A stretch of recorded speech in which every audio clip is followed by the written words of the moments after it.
ضمن جولتنا العسكرية راح نروح اليوم مع الصواريخ المضادة للطائرات ونتعرف على أقوى هي الصواريخ ونشاهد كيف بتقوم بملاحقة الهدف بسرعة عالية وبتقوم بتدميره. بعض هي الصواريخ بتكون محمولة على الكتف ويستعملها الجندي بكل سهولة، وبعض الصواريخ الأخرى بيتم تركيبها على عربات مجنزرة قادرة على العمل في أقصى الظروف المناخية. وبنذكركم أنه إذا حابين تشاهدوا جميع الحلقات العسكرية عندنا قائمة تشغيل في القناة فقط عن الصناعات العسكرية.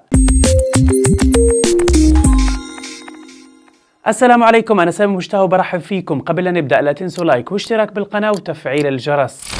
الصواريخ المضادة للطائرات هي صواريخ تستهدف الطائرات والمروحيات التي يتراوح مدى تحليقها ما بين 500 متر وحتى 6 كيلومترات. تتميز بفعاليتها ونجاعتها في إصابة الهدف، وهناك تنافس كبير بين الولايات المتحدة وحلفائها وروسيا والصين في تطوير هذه المنظومة.